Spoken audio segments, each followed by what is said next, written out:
I'm Ashley Elvis, and I'm with Board and Aiken. I think that's it, okay. And I'm Casey Young, and I'm also co-owner of Board and Aiken. I'm Maria Condi with Condi Fitness and Recovery. I'm Tiffany McGee with Tiffany McGee Real Estate. I'm Tasha Davis. I'm a nurse practitioner and the owner of Downtown Hydration and Wellness. And I'm Valerie Lebron, the owner of Blucher Construction. Thank you, ladies. So the first question is, can you describe your journey from idea to execution? And what were some of the first steps you took? And how did you know when to take that leap? I'll start with the ladies from the Board and Aiken. Okay, so I feel like we've told this story a lot if you follow us or know our business at all, but I think we just started with the idea of entertaining, and you know, when you have friends over or guests or whatever, it's easy to pull out meat and cheese and have some wine or whatever, and we were doing that, you know, at Casey's house, and just had the idea that this would be a great thing to do for people who are hosting and to take that load off of people. They're getting their house ready, they're you know, have to get themselves ready, their husbands and kids out the door, and you know, we just deliver a made charcuterie board that's beautiful and easy, and then pick it up the next day. So that's kind of how the idea came around. Yeah, the idea, and then, you know, then COVID happened. And we were, you know, had full-time jobs, and to actually make the leap after COVID, we ended up launching. It was crazy. We thought we were done for. And then the fact that we delivered, I think, is what was really helpful. And people just caught on, and all of a sudden it got legs and grew from there. So we took the leap because we were just trying to keep up with it. Hang on. Yeah, got lucky that way. So I'm a personal trainer first, but my business is fitness and recovery. So I wanted to become, I started wanting to become a personal trainer. I got inspired by the show called Extreme Weight Loss. So it's a personal trainer called Chris Powell.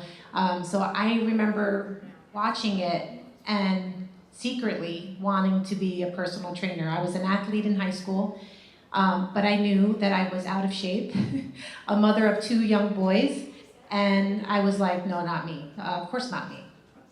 So I harbored that vision and desire in my heart while watching it. And then at the time I was working with people with disabilities, and I found them jobs. And I was very successful in that because I enjoy meeting people and having relationships with people. So I was helping people with disabilities meet their goals or reach their goals. Meanwhile, not believing in my dream and goal. So I had an awakening at one time. This client of mine had was just struggling, believing that they could find the job of their dreams. And I remember telling them, you know, you just set a goal and you just take steps to reach that goal. And I remember just, you know, it was that aha moment, like I could do that too. So I remember I told my boss that day, I said, you know, my dream is to become a personal trainer. It was like my first time that I said that out loud. And my boss, you know, just smiled and was like, you could do whatever you want to do. And it was so like, oh, I got goosebumps right now. But I remember saying that I just appreciated that. But she saw my hard work, she saw my drive, she saw how passionate I was. And long story short, so I became a trainer and I worked in a gym. And the reason why I mentioned fitness and recovery in the beginning of when I was just started talking, I worked in a gym for three years, and I had this burning question: why aren't enough people here? It just bothered me, and I was pretty successful. I had a busy clientele. I had a busy list and busy schedule. So that question was not answered until I started working at my chiropractor's office because the gym closed down. And I found myself sitting there interviewing people, hearing about their stories of why they came in, why they their chief complaint, what they were going, so a lot of times it was neck pain, back pain, whatever. And I heard their stories and all their injuries and all their traumas, and I said, that's why. People need to heal first before they start an exercise program. You can't feel like crap and work out, right? You have to feel great. You have to feel energized and you know, feel well enough to do that. So I saw how assisted stretching helped the patients there. And I knew it. I said, I'm going to help people recover first, and then I'm going to help them get fit. And I've been in business in Aiken for 3 years, and it's been working. It's been working. Okay, I'll try to give you the Cliff Notes version of how I got into this. In 2016, I was a single mom with 2 little boys, newly divorced, and moved back to Aiken and bought a house. And just honestly, the confidence that it gave me to be a single mom and know that I could provide for my children because I had a house was huge for me. And of course, my mom was there. Always my biggest cheerleader, and you should do this. And I was like, yeah, whatever, Mom. She's like, my dad has been a contractor since I was little, so growing up, I watched him, always helped him do the little nails and all the different things. So in 2020, my mom actually passed away, and just like my mom, a diva, she had to do something dramatic, so I would listen to her. So then she did that, and so I was like, let me listen to my mom. Sorry, y'all, I'm trying to make it funny. She is a diva. I love her, but she did pass away, and so I was like, you know what? I need to listen to her, and so I went into real estate, and I just love it. And every time I help a single mom or a family, it just gives me such joy and peace, and I just love empowering women to know that you can do it. You don't need someone to do it for you. That you can do it, and you can take care of yourself and your family, and it's just been amazing. And so that's my story. So I originally got into healthcare, started as an RN, obviously because I have a passion and a heart for helping people. Wasn't really satisfied with the RN route, wanted more. And so got my master's degree and then still wanted more. So went back to school again for nurse practitioner. And so I got my start as a provider in primary care. And that just there's more. It just kept stirring in me. I just felt unsatisfied with the level of care that I was able to provide being in primary care. Coupled with that, personally, it was a perfect storm of traumatic events, honestly. And so being unsatisfied with my professional career and then going through some personal issues was born Downtown Hydration and Wellness. And so I am in love with the fact that something so healing and restorative to so many people came from something that I needed in my life at that moment. And so I've just been so surprised and just happy and thrilled that taking something that could have been such a negative experience and just sharing so much wellness and restoration with this community. Right. In my case, how did I end up in construction? So it started when me and my husband were entertaining the idea of building a swimming pool in our backyards. So we called several pool builders in the area. I'm from Augusta, so we met with several of them. And I'm very visual, so I was a little bit disappointed of the lack of information they were giving me. As you may know, swimming pools right now is a big investment. So they just draw a rectangular shaped pool in a paper and they told me a price. That's it. I didn't know the finishes, I didn't know many of things. So in my back porch, my husband and I and my now business partner, we sat down, we were discussing our experience in the area. So one of us said, how about we do it ourselves? We are engineers. My business partner is a civil engineer, I'm a chemical engineer. My husband is an entrepreneur. We have nuclear background. We are project managers. Let's adventure the idea. So we started doing research of marketing strategies, the need in the area, things like that. And it came that it was a good business opportunity for us. So we took a year and a half of training, education, shadowing other companies, many things, preparation, organization. And then in 2022, we opened for business, and so for 3 years stronger. So I'm very glad that we called those companies, we tried to do it, and I'm now here. Thank you, ladies.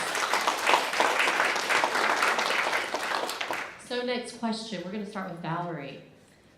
What is one major obstacle you faced as a woman in business, and how did you overcome it? Okay, one major obstacle is, as we know, construction is a male-dominated industry. I'm the only woman in most of my projects. Initially, when I started, they didn't take me serious. My subcontractors didn't take me serious. The ideas that I had, the question that I got, so I took that opportunity, and it was a strength for me. So now, at that point, I decided, okay, I'm gonna be better. I'm gonna do better. I'm gonna make myself visible. Anyway, I challenge. Anyway, I ask questions. To the point that now, my phone blows from them, calling me, asking ideas, asking my quality reviews. They see how much I work with them. So I gained their respect. I had to gain their respect. It was not given to me. I had to gain it. At that point, it was an obstacle.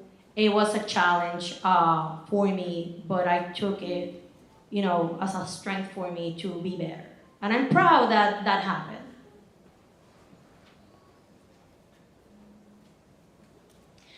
For me, the biggest obstacle has been, and sometimes still is, just self-doubt and fear. I wasn't raised in an environment that encouraged dreaming and passions and going after goals. It was, you go to school or you don't, but you get a job, and then maybe you get married and have kids, and then you're a mom. So it wasn't, creativity, and definitely not entrepreneurship or anything of following your dreams was not a conversation that was heard throughout my childhood. So here I am as an adult, and I'm having all of these, passions, and, wanting to not be on autopilot anymore, and wanting to live more on purpose and with intention. And a lot of people don't talk about that. And so for me, it's just that balance of being a dreamer, yes, and going after it, but there's always this nagging, self-doubt. And so persevering through that, betting on yourself. And, now logically, yes, I know that, betting on me is the best thing I can do. So I have to keep having that pep talk with myself daily, and sometimes multiple times a day, but just overcoming that. And I'm not sure it's something that you ever get 100% on the other side of, especially as women. I think a lot of us deal with that constant self-doubt and questioning, is this right? Especially when you're raising kids and it's something that's taking you away from that role that you feel obligated to do, but you can do it, and so just do it scared. That's what I say, just do it scared. Well, since Tasha exactly took my answer, but much more eloquently than I would have said it, my biggest obstacle has always been myself. And the best advice I can give you is get in a room of women that are smarter than you. If you're the smartest one in the room, go to a different room. They are going to empower you and just collaborate with you. You're going to learn more. And so I'm so thankful for all these women here today. And if it was just, me telling myself I couldn't do it, then I'm around these women and they're like, yes, you can. So the biggest really is just yourself, and like Tasha said, so yeah. So I'm going to say the same thing myself. In the past, I used to lean on people, which is actually a good thing, but sometimes I leaned on the wrong people who saw the potential in me and saw me as an employee, a great employee, which I was a great employee. But the obstacle was believing in my dream, like I mentioned before, and just going for it. One of the obstacles was, leaning on the wrong people and being manipulated and coerced, into fulfilling their dream. So the obstacle I got over is just going for my dream, meanwhile still servicing others. Those are all really good answers. I would say work-life balance. I think just being self-employed, you don't leave it at the kitchen. You bring it home, and when it's your baby, you're thinking about it all the time. You're planning for it all the time, and food, I don't think we really realized this when we first got into it, but it's a lot of nights and weekends, people eat all the time, and we do a lot of events, so that's been tricky, I feel like. We both have kids and husbands, and they like to see us, so we have had to work at that. Yeah, I totally agree. And I think that I think we as women have a really, really big mental load that we carry. We're at work, but we're thinking about the list at home that we have to cross things off of. And even if you have like a really helpful husband, which we do, Sure.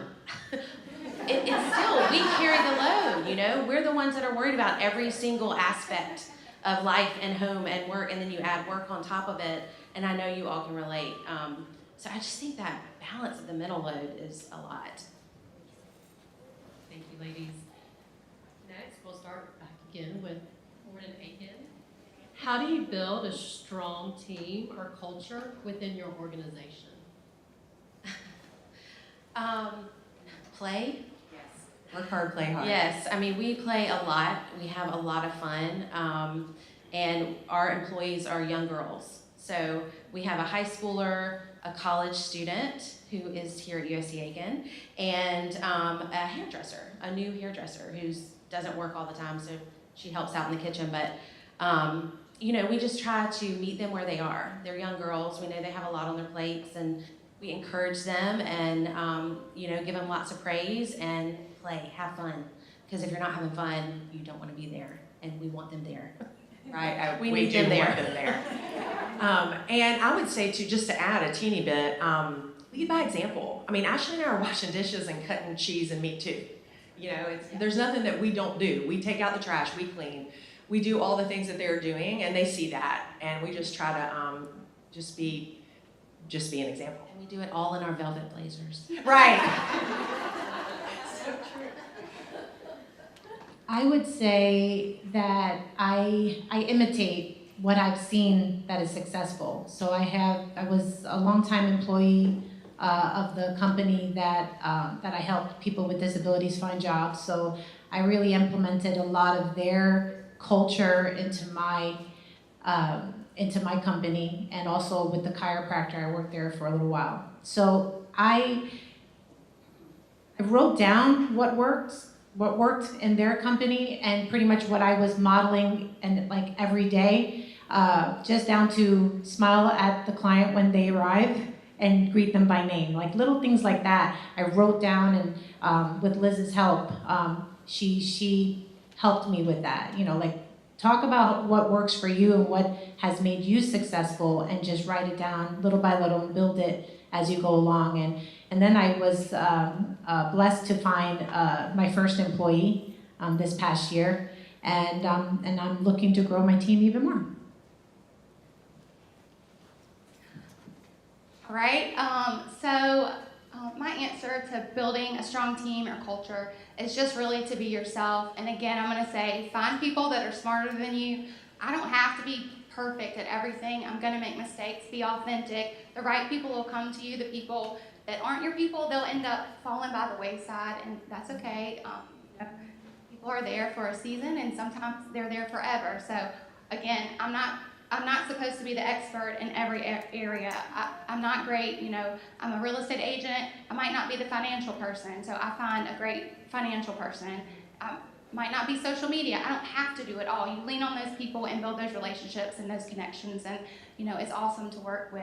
I just like to collaborate with a lot of people. So that would be my answer.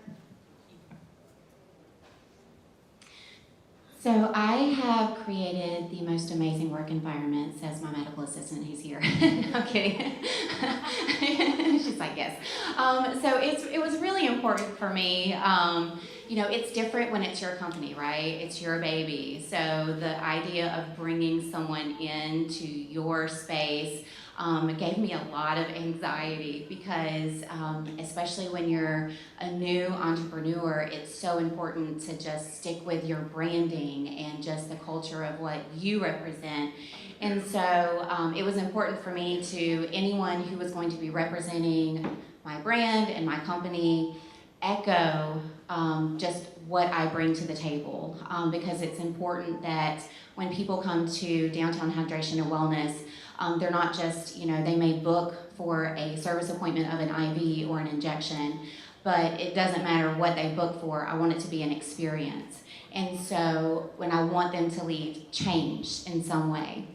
So, and for some people, it's just talking to someone. For some people, it's sitting in one of the loungers and not talking to anyone and just having that moment of silence and time out.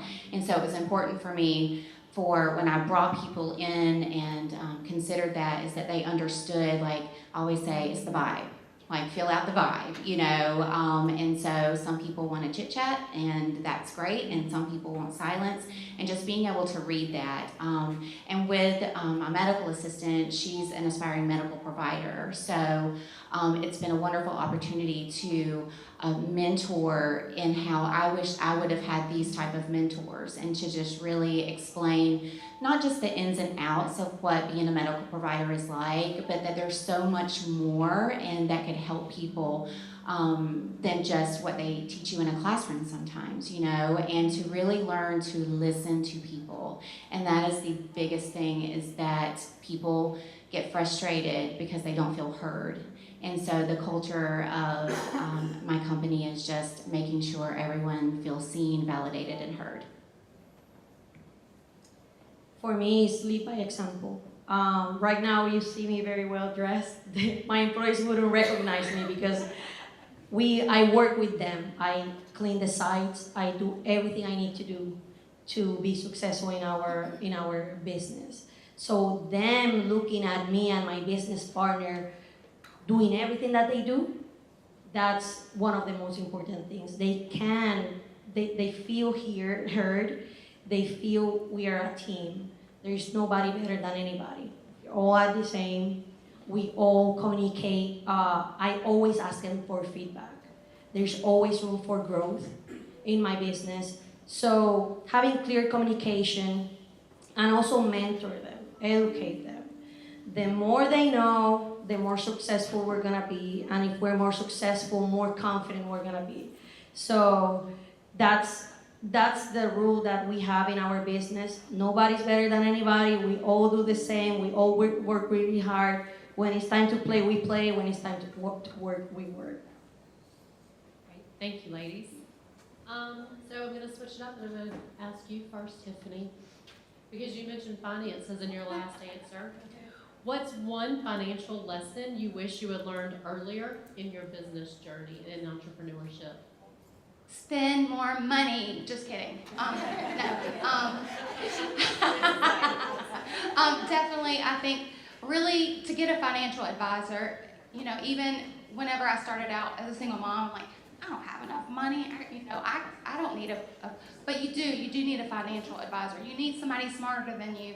And I don't have to be the financial advisor. So just tell me the main highlights, as long as I can do my little spending that I like to do and shop where I want to shop, and get my hydration on, and my stretching and my board and aching, I'm good. So yeah, just get a financial advisor. I think that was the question. Tasha? You can see me for that. One thing that I agree, the financial advisor is invaluable, and I will say, it was a little kind of delusional on my part, but I'm thankful for that. It's like, oh yeah, I'm a medical provider, I can do this. What I quickly learned is it's one thing to be a medical provider, it's another thing to be a business owner. And that is something that I found out after I started a business. And so once those bills started coming through, then it got really real. And so I was comfortable in my medical provider role, but then the business side of it, I learned very quickly. I had a lot to learn. So it has been invaluable to me to surround myself, again, like many have said, is with the right people to advise you correctly, because, funny story, it felt a little weird to me when I first opened of charging people. And I know that sounds odd, but it was hard for me to run that credit card at the end of the service because I'm here to help people. I'm a helper, right? And You so don't have a problem with that now. I have mastered that. But it was hard for me, in the beginning because I had never really, working in primary care, you just sent it to insurance and boom, the financial side of things, I never really thought about, I have thought about it a lot over the past year and have, but you can't continue to help people if you don't have your finances in order. So it's financial success is important to keep driving your passion. So if I want to stay in business and if I want to continue helping people, that is a major aspect that facilitates that dream and that goal to keep me being able to do what I love doing. And so surround yourself with those people, learn what you can on your own, and just be diligent with that. In our case, we unconsciously undervalue our business. The first 2 years, and bear in mind, we've been in business for 3 years.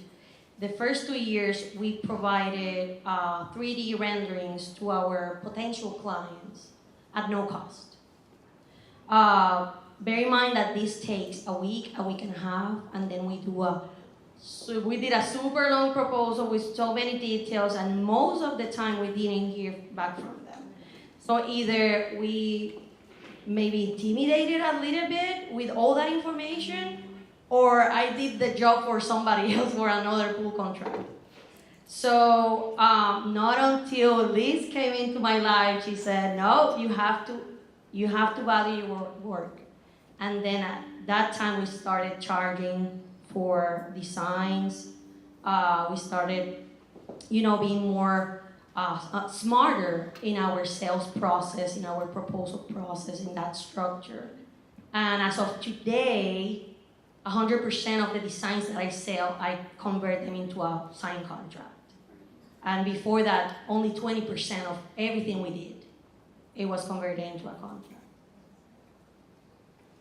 Thank you. Maria? I remember. I was like, look, you're somebody.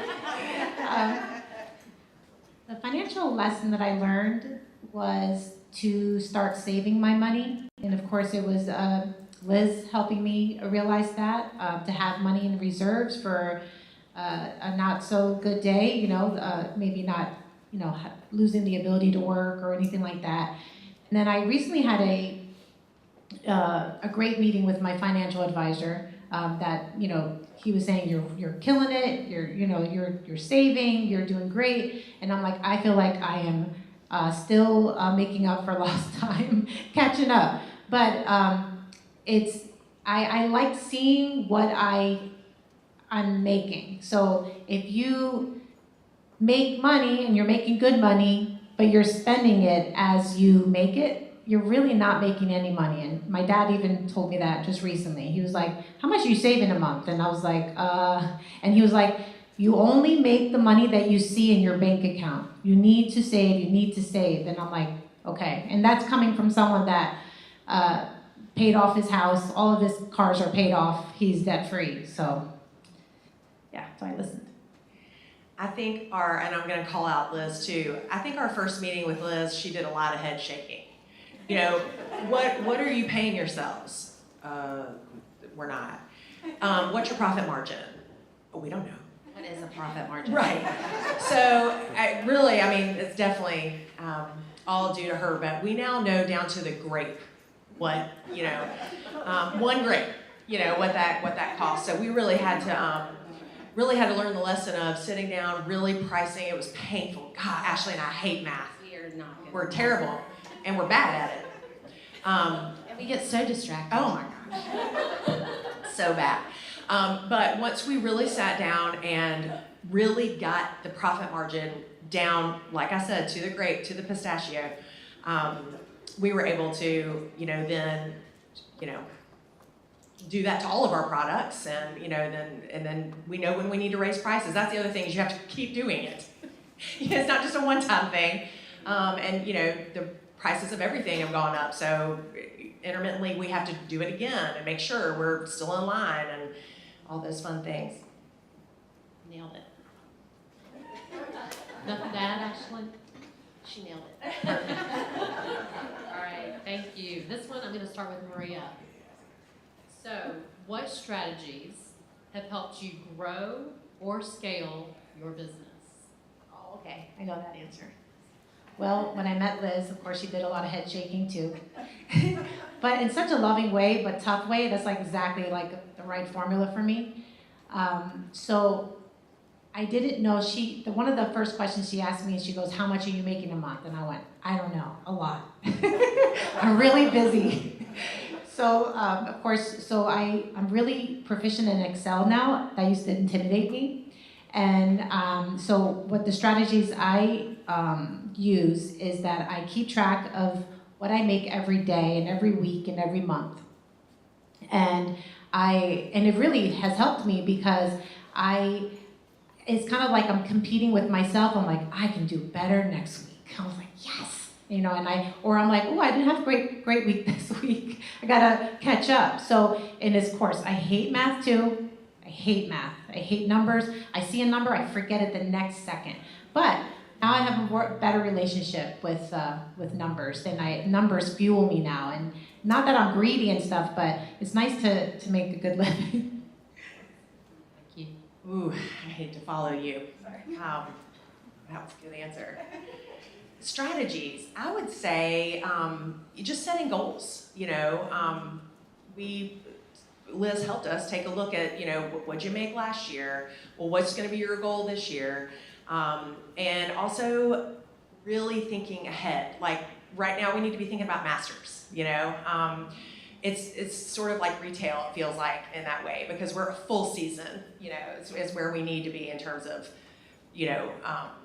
putting energy into getting new business. And we try to just, represent ourselves everywhere we go. I mean, I think people are, kind of getting to know us, especially when we show up dressed like this. Our reputation is starting to precede us, but we're always trying to network, and we're both involved in other things besides board, and I'm always talking about it. So. You took my answer. I think getting in front of people is a big thing for us because, at first people are like, charcuterie? Like, I can't even say the word. What are you talking about? I don't even know what it is. And a lot of people think it's for a big, event, and it doesn't have to be. It can be picking up a board for dinner or, sending it as a thank you. I mean, it's a great thank you gift because everyone eats, like we said earlier. And so I think it's just getting in front of people, explaining what we do, word of mouth, and then, being really present on social media has helped, I think, reach, outside of Aiken has really helped us stretch and grow.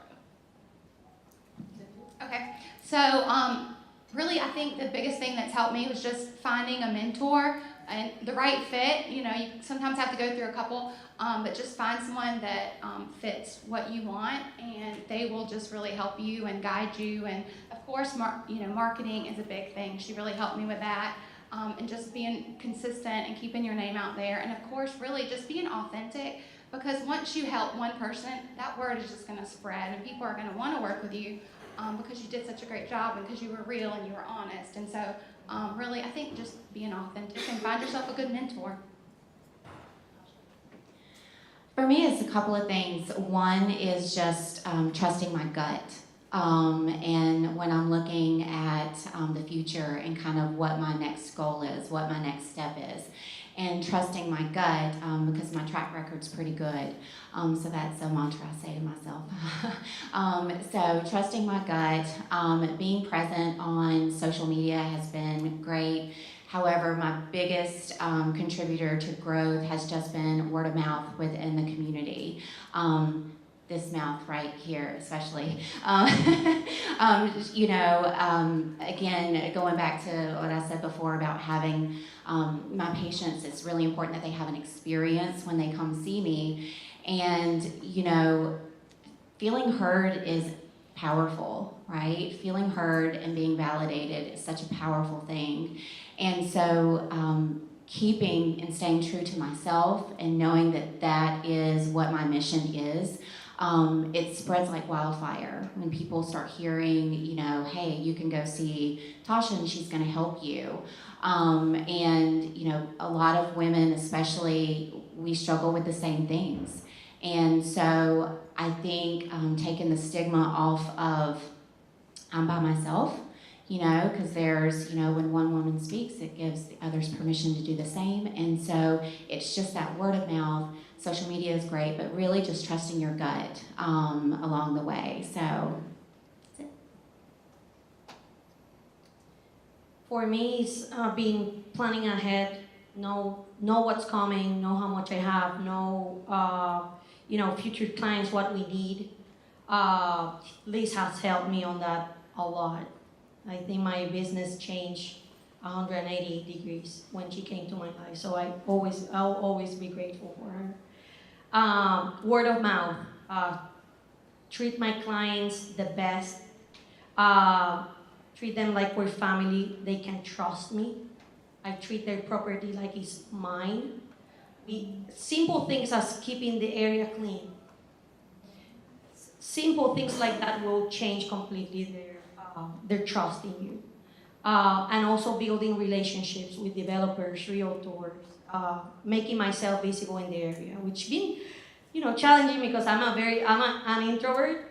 So, but I push myself to do that because that helps a lot the growth of the company. Thank you. So, Ashley. I feel like I'm in class. Like I wasn't paying attention. What qualities do you think make women uniquely effective as business leaders and entrepreneurs?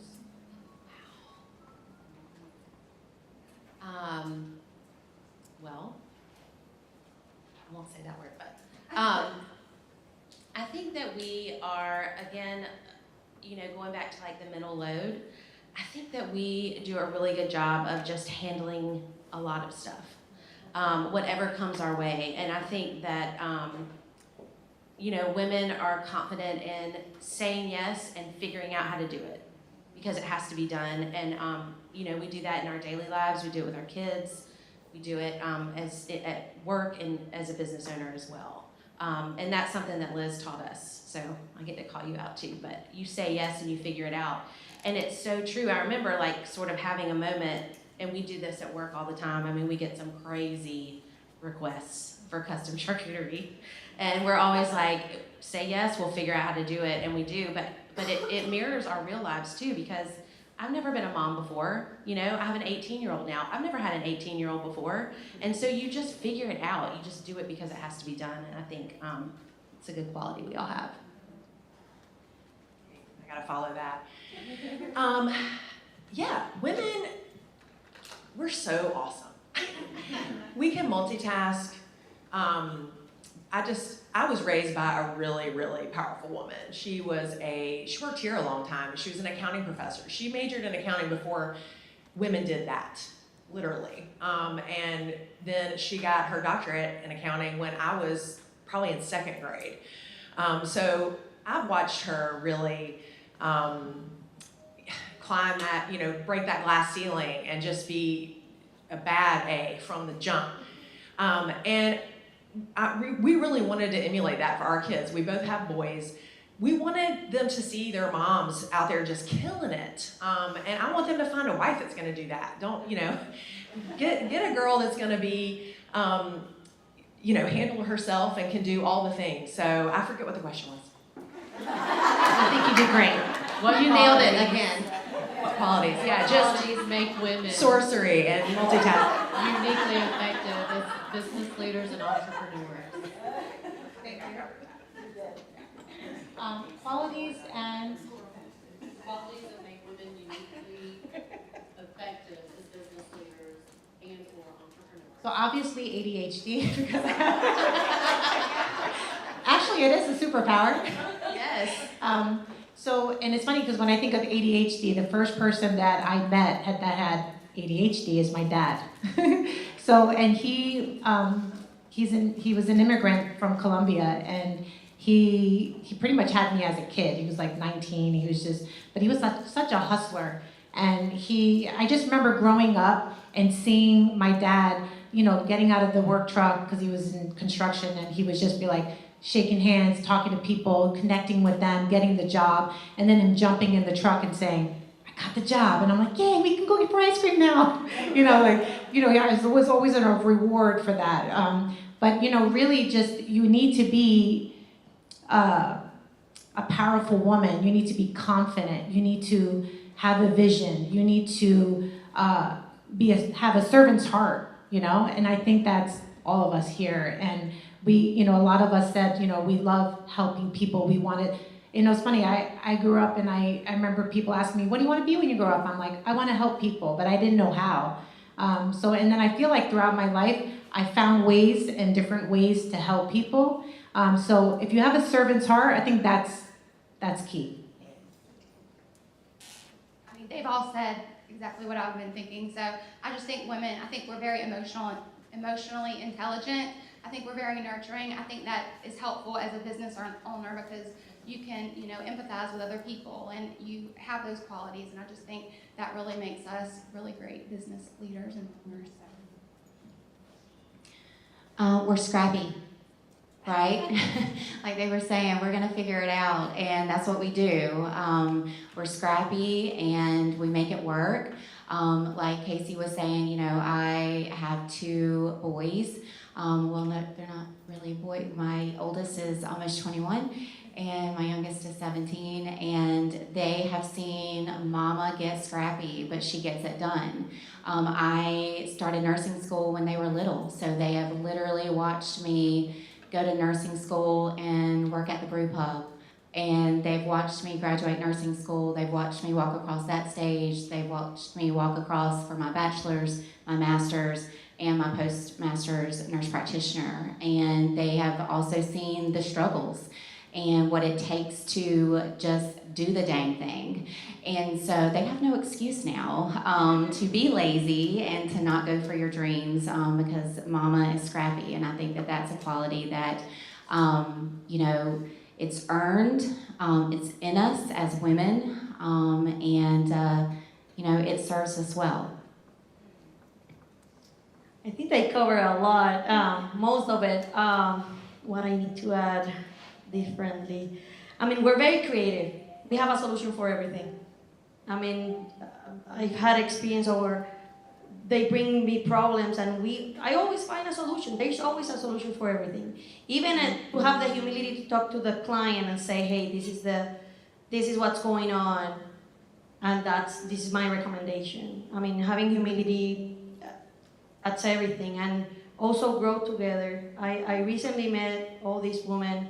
I feel inspired by all of them. I'm already thinking what we can do together to grow each other respectively. So, yeah, I think we're a powerhouse. We can achieve everything. Thank you, ladies. And one more thing, Yes. we're also not afraid of asking directions, right? Right. Okay. Softball question. We'll start with Valerie. What inspired you to start the business? Well, okay. what inspired me to start the business. To be honest, it was not my idea because I tend to think less, my husband he can think more of what I can achieve than myself. That's something I'm working with.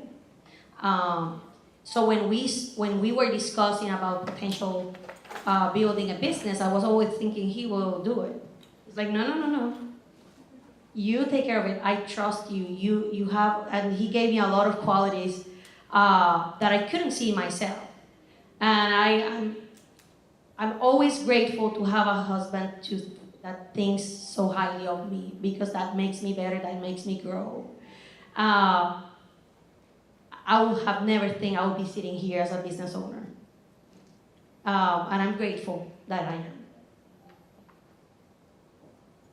So what inspired me to start Downtown Hydration and Wellness is more of what I needed for myself. I mentioned that earlier. I needed a space that I felt safe in, and I needed a space that felt healing. And so it was kind of born from that, but it was also born from just being dissatisfied professionally in primary care and dealing with insurance.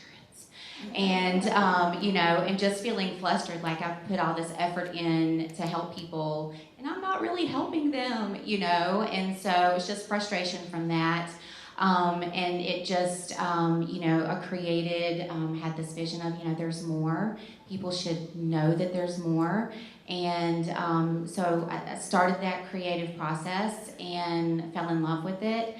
And as far as like keeping it going, again, like she said, I have a wonderfully supportive husband and 2 boys that cheer me on constantly. And so, they provide what I need, whether it be at home, whether it be coming to the office to take out my trash in the middle of, the day, whatever it is. So just being surrounded with people who believe in your vision and are willing to support you in your vision as well. Yes. What inspired you? ADHD coming through. Really the biggest thing in 2016, I was divorced, and that was a shock for me because I grew up as, a woman, but my job was to get married, to have kids, then your husband takes care of you. Well, a lot of people find themselves in this situation. Your husband does not want to take care of you, and so you have to boss up and figure it out. Here I am with 2 little boys, 4 and 6, trying to figure things out, and I had no clue. So really, that kind of inspired it. Of course, my mom as well, and my dad being a contractor. It just all came together. But super passionate about helping other women, helping moms, even if they're not at a point yet where they can't buy a house. I can help them find a great lender who will talk to them and say, hey, do X, Y, Z, and then I can help you find a house. Just giving them that dream and inspiring them that they can do it and they don't need anybody else. So really that's what inspired me, just my life as a single mom, and it's just been beautiful. And now my boys are 16 and 14, and I just am really thankful that I had that home ownership because it gave me a lot of confidence. And now I'm married to a wonderful man, surprisingly. But I didn't think I was ever going to do it again. No, I didn't mean it like that. Okay, I'll just need to be quiet. I just need to be quiet. The end. Maria? So I guess that what inspired me were people that were in my life, and also situations, and I'll try to keep this really short. So people in my life, of course, my husband's the one that inspired me to become a trainer, because I used to always tell him, you should become a trainer, because he used to train me, because he was a bodybuilder back in the day. And he was like, that wasn't his dream. And I remember him saying to me, no, you should become a trainer. I'm like, me? I'm like here asking how to build my bicep. I'm like, me? But I had the passion, I had the drive, I really wanted to be in shape. And just surrounding myself, like they said, with people that are go-getters and they go for what they want in life. And situations, when I mentioned situations, was I remember the first time I felt like an entrepreneur was when I was working at the first gym that I worked at. And I felt more like an entrepreneur because I had my own, did my own schedule, and no one was breathing down my back. They were just letting me fly, you know. And then the first day when I walked in to the chiropractor's office that I worked at before I started my business, and I had scrubs on, I literally felt like it was a prison uniform. And I don't mean to say scrubs is a bad thing, but it was like that. I'm not supposed to be in scrubs. I'm supposed to be in leggings and you know, a tank top or a t-shirt and sneakers. Like, what am I doing? And it was like, you know, but what I saw around me and what I learned there inspired me to form my own brand, form my own way of approaching health. So I turned that like prison sentence to a learning experience, and it was, I remember that shift. I was standing there and I was like, I don't want to be here. I cannot believe I'm here. I'm supposed to be in the gym. And I remember, and I believe God said, you have to learn as much as you can right now. Take hold of this unique opportunity, a trainer working at a chiropractor's office, and learn. Listen to what the chiropractors are saying. Listen to what the nurse practitioner was saying. And I shifted. And I remember marking those x-rays every day and saying, and just dreaming of the company that I was going to create. And then my husband was like, oh, you know what? We're not going to stay in South Florida. We're going to move to Aiken, South Carolina. And I was like, this is my chance. I was so excited. So cool. Inspiration. Wine. Wine got us into this mess. And cheese. And cheese. Yeah. But no, Ashley and I, before we had board, we always had a side hustle going. We love a challenge, and we love to do new things. We had Tried a blog. Yes. Yeah. It didn't really work. Antique booth. So I really think that when, you know, after COVID and we started, this thing grew legs, and we kind of had to decide, are we going to do this? I mean, I kind of remember. Yeah, we didn't set out to have a business. No. That's not how we started, which is a little bit different. I mean, I had a 20-year teaching career. I mean, I wasn't planning on leaving teaching at all. And you were working too. I mean, Yeah. So it was sort of accidental, but we do love a challenge, and I think it was just sort of like let's see if we can do this. And you know, then we thank God we met Liz, I know. because that's the reason it's been viable. But it was sort of a lightning strike, inspiration, accident. And just like let's just see. Let's see. Yeah. Where it takes you. Yeah. Thank you, ladies. We'll start with Ashley. What advice would you give to anyone, woman, man, student, thinking about starting their own business or being a leader in an organization? I think that I would just advise someone, sort of like we said earlier, just do it. Do it, say you're gonna do it, set out to do it, and then figure it out. And find a mentor. I know we're calling Liz out every chance we get, but she's the reason that we have learned to run a business. I mean, like I said before, we were not business owners. We don't have business degrees. And, you know, she's really taught us, like the Cliff's Notes version of running a business. And she's, you know, really helped us through that. So I think that would be my advice. And, you know, it never hurts to have a bestie. Yeah. Do it with you. And I loved Tiffany's, don't be the smartest person in the room. I love that. That is so true. And the people that that we've met along the way have been so cool. Advice. Nothing is easy. Like when we started out, we realized the licensing, the insurance, the DHEC, you know, every day it was just like, golly, they make this hard. And it's expensive and hard, and we did a lot of just, I know we've said it 10 times, but just figuring it out, just literally grinding, and calling on people who know better. I had an answer, but I forgot. Okay, so what I was just think for a second. Advice. Oh, okay, I remember now. It's back. So you start with a vision, you start with an idea, and you think it came from you, and you just dreamt it one day, and you're like, oh, I want to be this, or I want to do this. It's not by accident. But what advice I'm going to give to you is that sometimes, like I learned myself, probably all did, is sometimes it's not your time. So you set out to do something, and guess what? You fail. Or you find yourself in scrubs when you don't want to be in scrubs, right? So, but it's the timeline that God set out for you. It's, okay, I'm here, man, I was supposed to be here already. Like, I was supposed to be there already. I'm supposed to have a business. But remember that we need to learn while we are going towards our dream. So be encouraged. You know, you are where you're supposed to be. And if you're not where you are supposed to be, look around you. Are you surrounded by people that have your best interest and not their best interest? You know, and I went through a lot of manipulation along the way, but just beware and surround yourself with people that will point that out. Run, or that person is great. You know, you want to make sure that you're hearing what people are saying to you. So I think my biggest advice would be for students. I'm sure, you know, I was a student a long time ago at this wonderful university. I just had the best experience here. But my advice would be to shadow someone in the field that you're thinking about. And probably my financial people aren't going to like this, but don't look at the numbers. Go with your heart. I mean, seriously, I know financial people. Like, no, look at the numbers. But go with your heart.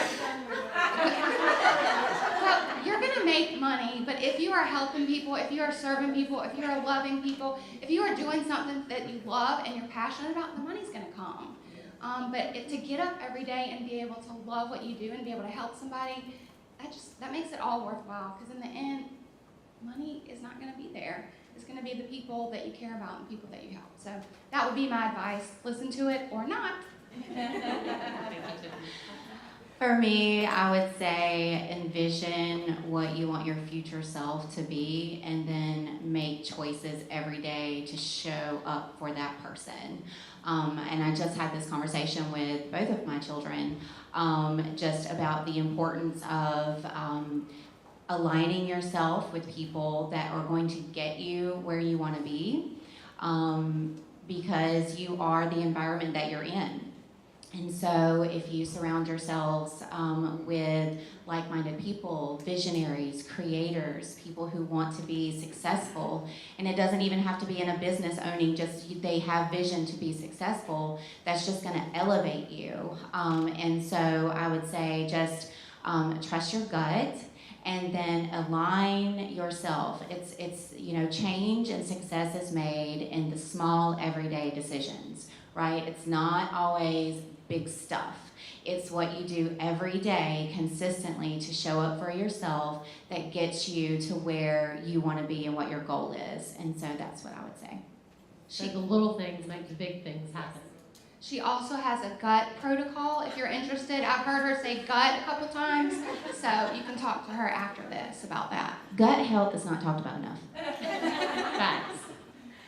Um, for me, prepare yourself. Educate yourself as much as you can. Find a mentor that can guide you, a business mentor and a mentor in your trade.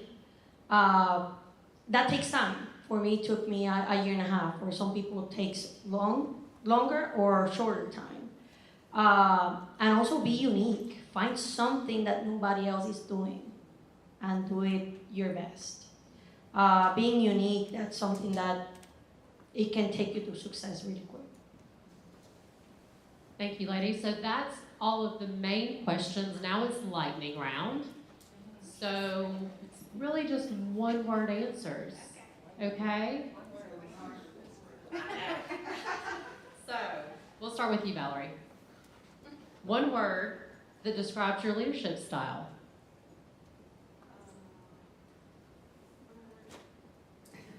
Team-oriented. We can make that one work. I have the same question. Same question. I would say compassionate. Empowering. I have to say it, bold. Organized. Detail-oriented? It's technically two, but there's a hyphen. A compound word. One word. All right. Ashley, book or podcast you would recommend, and this is for all of you. Anything by Kristen Hanna. I'm gonna go Armchair Expert podcast. The School of Greatness by Lewis Howes. The Main Idea by Dr. Anne Marie Taylor. Podcast. I myself have ADHD, and so I listen to a million different podcasts all at the same time. But soon to be my favorite podcast is my own that I'm starting. And what's his name? Not Your Mama's Midlife. Love it. Podcast, How I Built It. Okay. Let's start with Tiffany. Morning routine essential. A Celsius without the alcohol in it. Tasha? Coffee in my robe with no one talking to me. My electrolytes and my aminos. And I have a great day. Tyler? Coffee and exercise before anybody wakes up. A nice big tall glass of water with lemon. If I have time, I really like to sit with my coffee and listen to the birds. I sound 1,000 years old. It's true. Yes, and I like to do the same, and I have my bird app on, the Merlin bird app. Y'all gotta get it. And then we text each other about the birds that we hear in our backyard. All right. Maria, most used app for business.